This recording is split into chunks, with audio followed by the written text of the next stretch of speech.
While everyone else is grabbing pasta and bottled water, the people who actually make it through emergencies are quietly filling their carts with something completely different. Most families think they're prepared. They've got some granola bars, maybe a few boxes of crackers, and a dusty flashlight somewhere in the back of a drawer. But when a real crisis hits, whether that's a major storm, a grid failure, or a supply chain breakdown, those people are the ones standing in mile-long lines at empty stores wondering what went wrong. The difference between that person and someone who stays calm, fed, and functional during a disaster often comes down to one single food category: canned meat. Not freeze-dried astronaut meals, not expensive survival kits with fancy packaging, just canned meat chosen wisely, stored correctly, and stocked before you ever need it. Today, we're breaking down the 8 canned meats that belong in every serious emergency pantry. We'll cover which ones give you the most nutrition per dollar, which ones will still be good years from now, and the storage mistakes that silently sabotage even the best stocked pantries. Stay with us because one of these mistakes is one almost everyone makes, and you'll want to catch it before it's too late. Before we get into the list, let's talk about why canned meat specifically deserves a spot at the top of your prep list. When disaster hits, fresh meat is the first thing to go. It spoils without power, it requires cooking equipment, and it vanishes from store shelves faster than almost anything else. Canned meat flips all of that on its head. No refrigeration needed, no cooking required if you're in a pinch, just open it and eat. That's not a small thing when you're dealing with a blackout, a flooded road, or a situation where normal life has completely paused. Think about the logistics for a second. You might not have electricity, you might not have a functioning stove, you might be sheltering in place or even on the move. Canned meats cover all of those scenarios. They're compact enough to stash in a go bag, calorie dense enough to keep you moving, and stable enough to sit on a shelf for years without losing their core nutritional value. But here's something most survival food guides completely ignore. What you eat during a crisis affects more than just your body. It affects your thinking, your mood, your ability to stay calm and make good decisions under pressure. Eating the same flavorless thing every single day will wear you down mentally before the emergency even gets hard. The right variety of canned meats gives you options. You can build real meals, you can keep things interesting enough to maintain morale, and that matters more than most people realize when stress is running high and nothing feels normal. There's also a financial case for stockpiling now that nobody talks about enough. Meat prices don't go down during crises, they spike, and not just a little. Every disruption, from a pandemic to a port shutdown to a bad harvest season, turns basic protein into a premium product overnight. If you wait until you actually need it, you'll either pay through the roof or come home empty-handed. Stocking up now is essentially locking in today's prices and insulating your family from whatever comes next. Compare that to the cost of freeze-dried survival meals, which run anywhere from $5 to $10 per serving or more. Canned meats, especially when you stretch them with rice, beans, or pasta, often cost well under $1 per serving. That's not even close. For a real long-term emergency, you need volume and value. Canned meats deliver both. Alright, let's get into the actual list. We're breaking it into 3 categories: nutritional powerhouses first, then complete meal solutions, then versatile foundations. Each one earns its place for a specific reason, and by the end, you'll know exactly what to grab and what to skip. Starting with the nutritional powerhouses. These are the options that pack the most health value per ounce, per dollar, and per inch of shelf space. First on the list, sardines. Before you scroll past, hear this out fully because sardines are one of the most underestimated survival foods on the planet. What they deliver in a single small can is genuinely impressive. You're getting protein, omega-3 fatty acids that support heart and brain health, and if you eat the soft, edible bones, a meaningful hit of calcium as well. That combination is hard to beat in any food, let alone one that costs under $2 a can in most places. Sardines last 3 to 5 years when stored in a cool, dark environment. They're small enough to stack efficiently, and they're flexible enough to eat in multiple ways: straight from the can, mixed into rice, folded into scrambled eggs, spread on crackers. When fresh food isn't available, that kind of versatility The nutritional density of sardines compared to their cost makes them one of the smartest additions to any emergency pantry. And as more people wake up to their value, that low price won't hold forever. Stock them now while they're still cheap. Second, canned salmon. This one checks every box. High-quality protein, omega-3 fatty acids, and again, those soft, edible bones that contribute calcium most people don't think to account for in a survival diet. Calcium and healthy fats aren't extras. They're essential for sustained energy, clear thinking, and managing the physical toll of stress. Canned salmon holds for 3 to 5 years properly stored and runs around $3 to $4 per can. You can eat it straight, mix it into pasta or grain dishes, or shape it into simple patties when you want something that feels more like an actual meal. That sense of normalcy, something that resembles real food, is more valuable in a crisis than most people give it credit for. Demand for canned salmon is climbing globally. Getting ahead of that curve makes sense. Third in this category, canned tuna. This is the classic prepper staple, and it earned that status for good reason.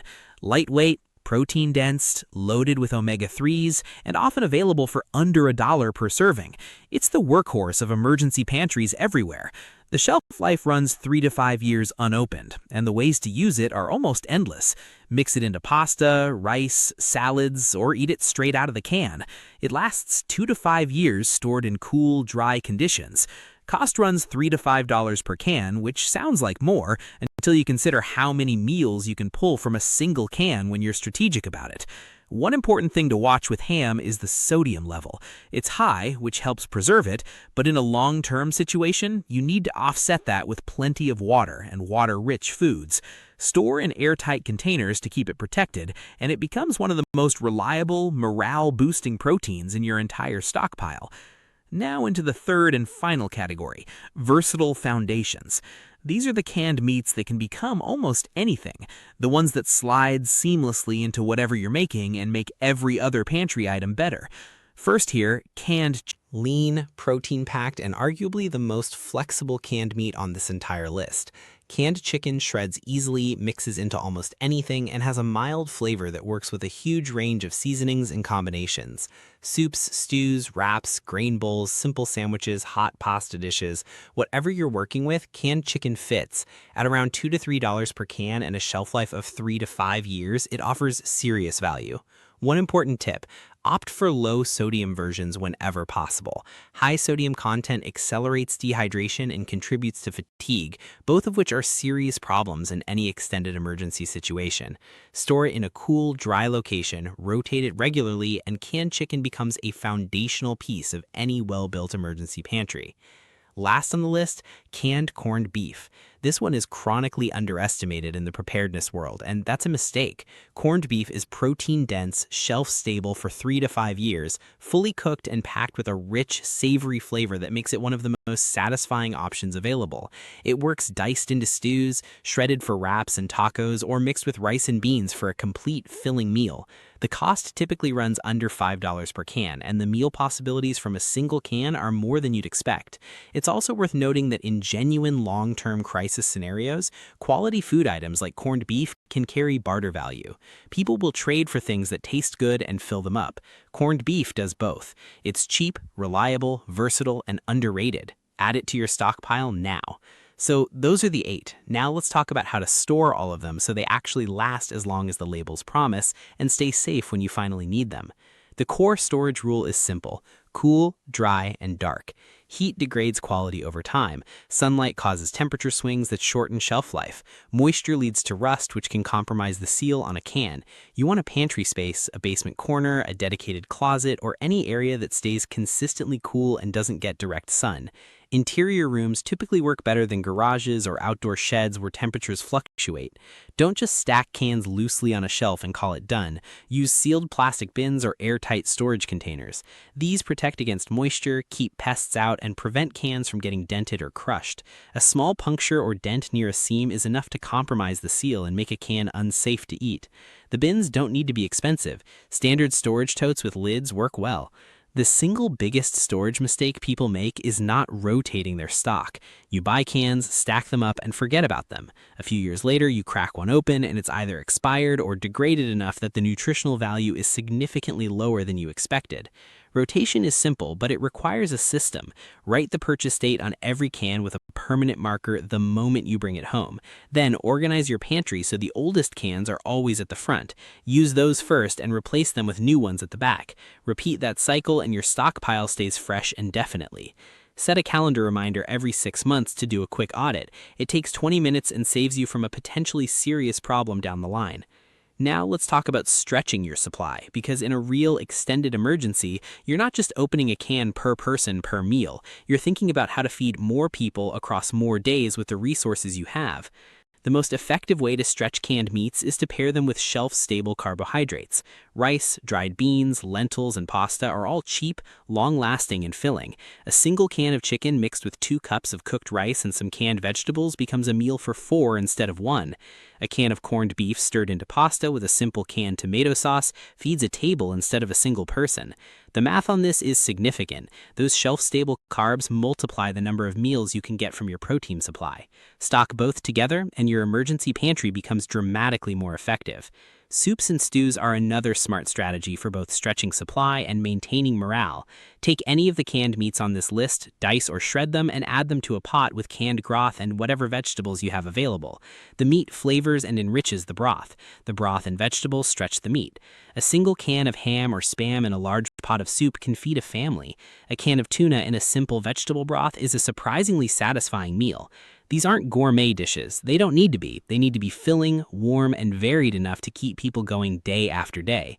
And speaking of variety, this is something that genuinely matters more than most survival guides acknowledge. Human beings are psychologically wired to get demoralized by repetition, especially in stressful conditions. Eating the same exact meal every single day doesn't just get boring, it actively drains your mental reserves and makes everything harder. By stocking a range of different canned meats and rotating through them across different meal preparations, you're not just managing nutrition, you're protecting mental health. You're keeping people's spirits up. And in a real crisis, that's not a luxury, that's part of survival. Let's run through the mistakes one more time because they're important enough to revisit clearly. Ignoring sodium levels is the first mistake. Canned meats are preserved with salt, and many of them have high sodium content. In normal life, that's manageable. In an emergency, when water access might be limited and physical stress is elevated, high sodium intake compounds quickly. It contributes to dehydration, fatigue, elevated blood pressure, and reduced physical performance. Choose low-sodium varieties whenever they're available. Balance your meals with water-rich canned vegetables and fruits, and track your water intake deliberately, not passively. Failing to rotate is the second mistake, and probably the most common. Without a rotation system, stockpiles go stale. Even canned goods that are technically still safe to eat lose significant nutritional value over time. Food that's supposed to last 5 years but has been sitting in a hot garage or exposed to humidity might be compromised well before that. The fix is simple. Date every can, rotate consistently, audit every 6 months. Don't let your stockpile become a collection of expired products you can't actually rely on. The third mistake is spending money on overpriced survival products when simple canned meats do the job better.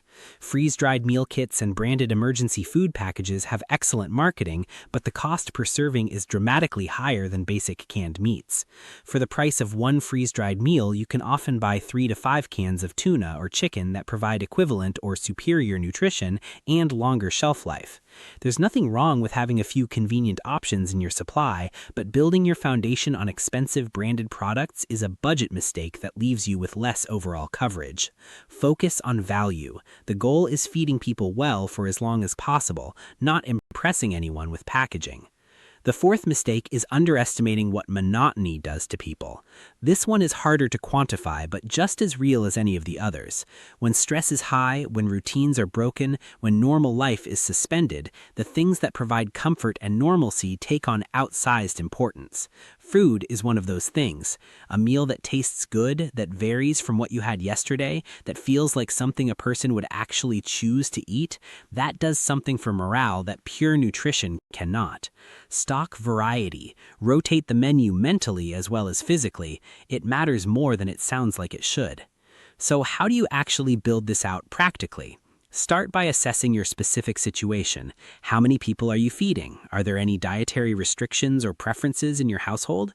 What's your realistic budget for adding to your stockpile over the next few months? What specific emergencies are most likely in your area? Flooding, extended power outages, winter storms, supply chain disruptions? The answers to those questions shape how you prioritize. From there, start with the essentials from this list.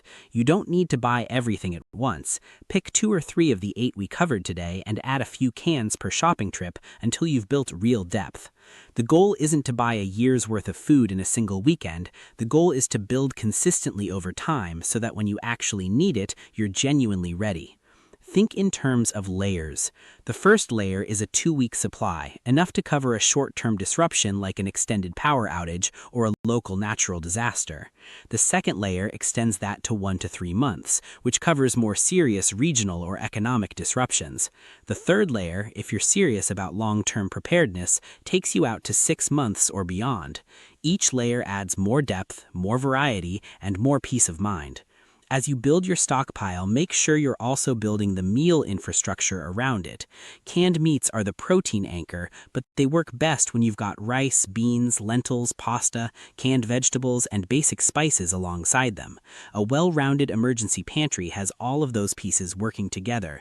The meat stretches the carbs stretch the meat, the vegetables add nutrition and variety, the spices make it edible. When it comes to storage setup, keep it organized. Dedicate a specific space to your emergency pantry rather than mixing it in randomly with everyday groceries. Use shelving that keeps cans visible and accessible. Store heaviest items at the bottom, lighter ones higher up. Keep a simple written inventory, even just a list on a notepad, so you know what you have and can track what needs replenishing. The simpler the system, the more reliably you'll actually use it. One final point on barter value, because it's worth mentioning for anyone thinking through long-term or community-level scenarios. In genuine extended crises, physical goods have real value, food especially. Quality canned meats, particularly ones people actually enjoy eating, become tradable assets when normal currency and supply systems are disrupted. This isn't a fringe idea, it's historical reality. Stocking quality food items isn't just about feeding your household. In a serious situation, it gives you something to offer, something to trade, and something to share with people who need help. The 8 canned meats we covered today, sardines, salmon, tuna, beef stew, Spam and luncheon meats, ham, chicken, and corned beef, each bring something specific to the table. Some are nutritional powerhouses with exceptional protein and fat profiles. Some are complete meal solutions that carry their own carbohydrates, vegetables, and broth. Some are versatile foundations that combine with everything else you're working with. Together, they cover almost every scenario a real emergency could throw at you. None of this requires a massive budget or a huge amount of storage space. It requires consistent action over time, a few extra cans each week, a dedicated storage space, a rotation habit, a simple system that you actually follow. That's it. That's the difference between being prepared and being caught flat-footed when the unexpected becomes reality. Emergencies don't give advance notice. Supply chains don't warn you before they break down. Power grids don't schedule their failures. The time to build your stockpile is before you need it, when the stores are stocked, when prices are normal, when you can shop with a clear head and a calm mind. The moment you actually need it, that window is gone. Start with 1 can of tuna and 1 can of sardines this week if that's where you are. Add something from the complete meal category next week. Keep adding, keep rotating, keep building. Every can you put on that shelf is a layer of security your family didn't have before.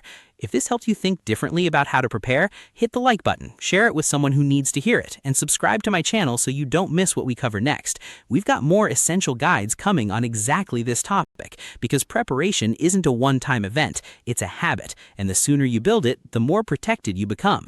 Drop a comment below and tell us which of these 8 you're adding to your cart first. We read every one. And stay ready, because the people who come out the other side of any crisis strong are the ones who decided to act before